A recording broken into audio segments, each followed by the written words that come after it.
Welcome to the Greener Way podcast, a show about people, planet, and purpose, and how investors and corporate leaders push forward in a complex world. Welcome to the Greener Way podcast. I'm your host and managing editor of FS Sustainability, Rachel Alambakis. In this episode, brought to you by BNP Paribas Asset Management, we'll be talking about ESG integration in real assets. In joining us for this conversation is Head of Real Assets, Karen Azoulay.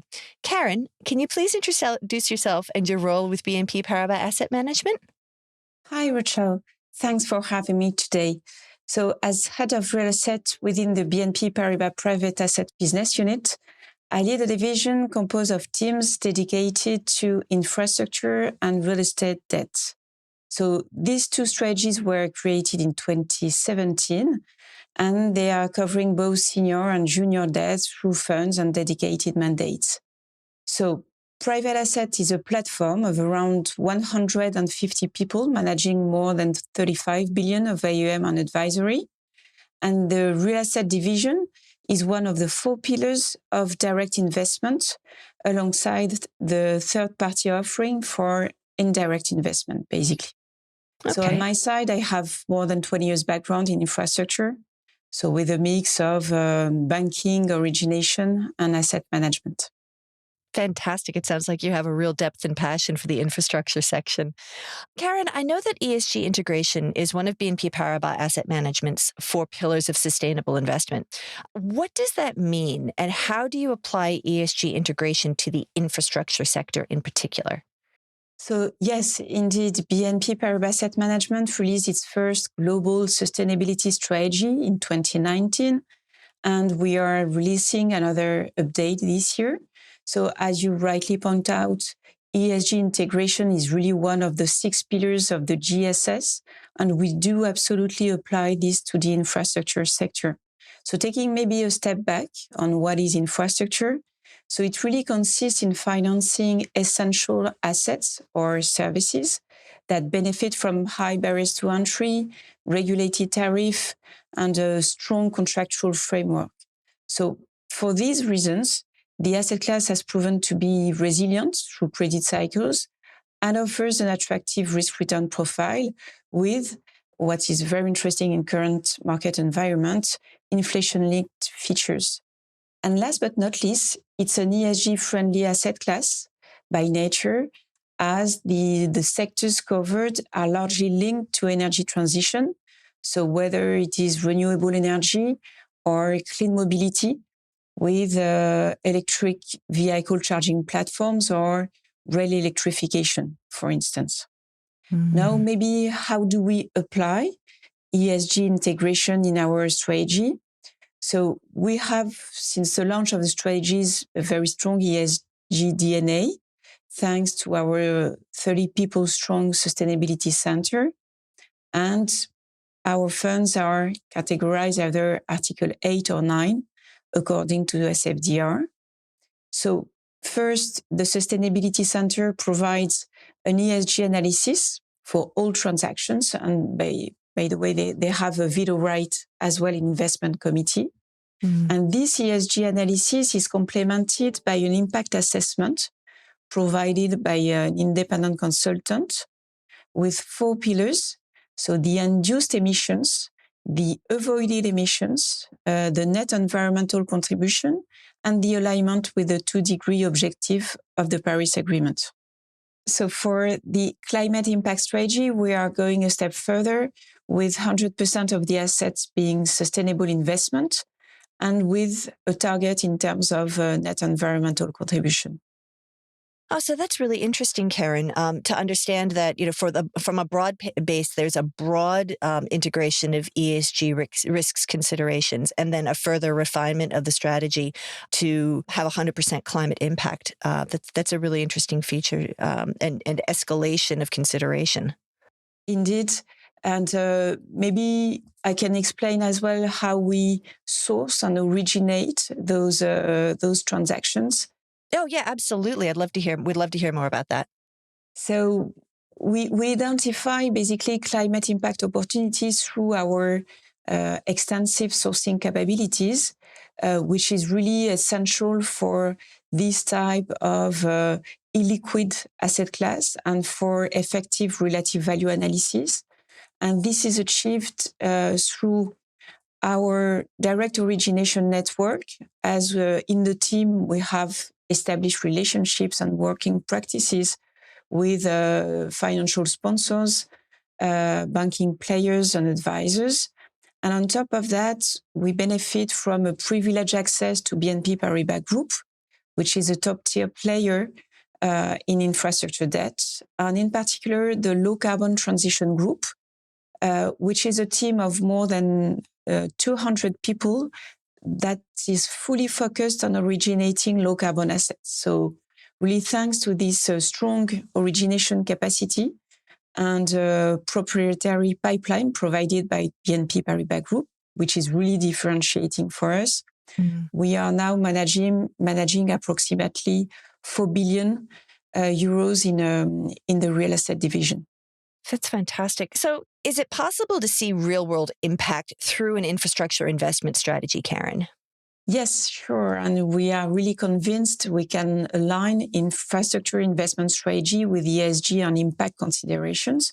Indeed, more than ever, investors are looking beyond financial performance and value really their contribution to climate change mitigation. But investors also fully understand that not integrating ESG could also impact long-term performance. So maybe to illustrate or give you an example of assets we have in our portfolio, we have financed a landmark deal in the Nordics, consisting in the provision of wood modular buildings for school.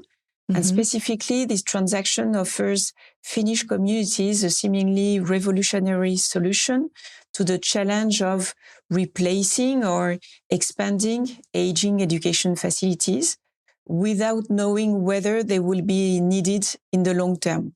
So that's a good example. And in the junior debt strategy, we have also, for instance, provided a holdco financing to a European renewable platform with an advanced pipeline of onshore wind farms or solar photovoltaic plants with pre-agreed terms to give this developer more flexibility to have access to the financings once the plants have fully reached the ready-to-build phase. That's really interesting, Karen, as well. I'm hearing, particularly in the example of modular education buildings in Finland, that would seem to not only tick environmental sustainable or environmental opportunities, but also social opportunities as well in terms of providing comfortable and efficient education units within Finland as well. Yeah, that's indeed completely the case.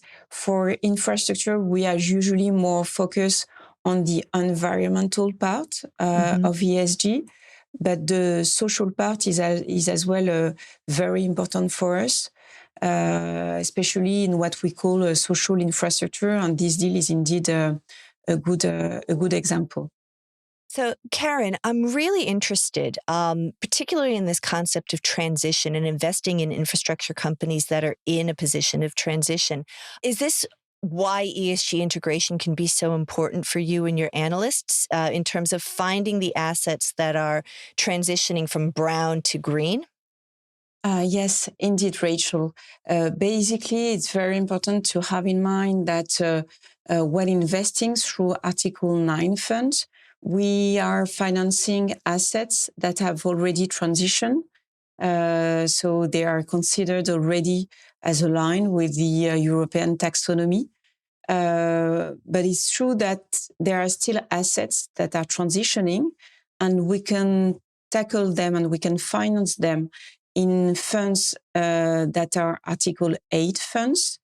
But obviously, those assets need to have already started that transition, so that we cannot finance conventional energy in Article 8 funds. But we can finance assets that are finalizing their transition. And that's also very important. So, Karen, the scale of challenges is really huge when it comes to climate change, and the scale of investment needed to transition infrastructure is massive. What makes you excited about this sector? Yes, indeed, global warming is really the defining issue of our time, and we are at a defining moment. $4 trillion are needed annually to finance the transition and reach net zero emissions by 2050. So BNP Paribas as a whole and BNP Paribas Asset Management are putting really sustainability and a fight against climate change at the heart of their business model. And we are really strongly committed to support the transition. And we strongly believe that infrastructure is really fundamental to enable the transition, and not only through renewable energy.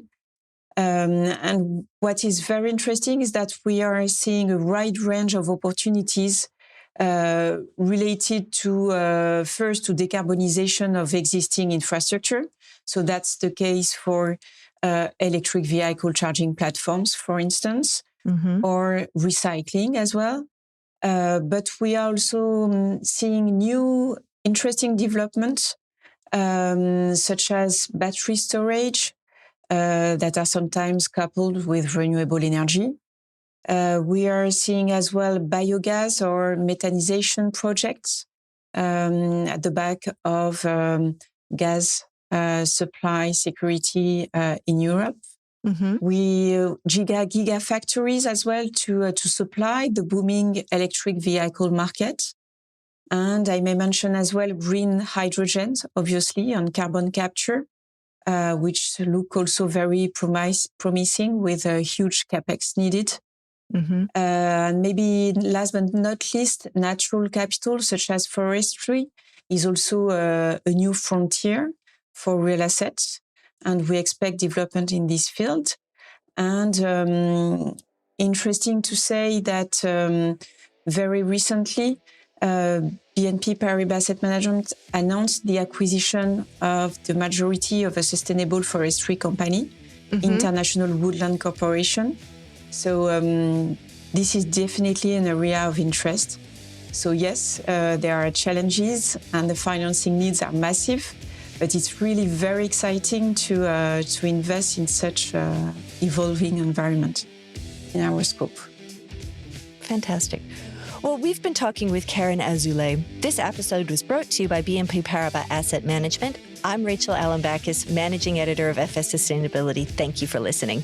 Thanks for listening to the Greener Way podcast. If you liked today's show, remember to rate and review us on your podcast platform and make sure you're subscribed so you don't miss an episode. Any feedback? Contact us on podcast@fssustainability.com.au. I'm Rachel Allenbachis. The Greener Way podcast is a product of FS Sustainability, a show about people, the planet, and investing in our collective future. All information in this podcast is for education and entertainment purposes only. The Greener Way podcast gives listeners access to information and educational content provided by discussing numerous financial sustainable options and our featured guests. It is not intended as a substitute for professional, legal, or tax advice. The hosts of The Greener Way are not financial professionals and are not aware of your personal financial circumstances.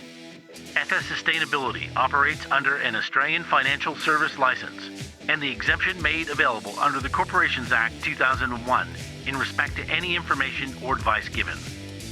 Before making any financial decisions, you should read the product disclosure statement and, if necessary, consult a licensed financial professional. For more information, head to the disclaimer page on the FS Sustainability website, fssustainability.com.au.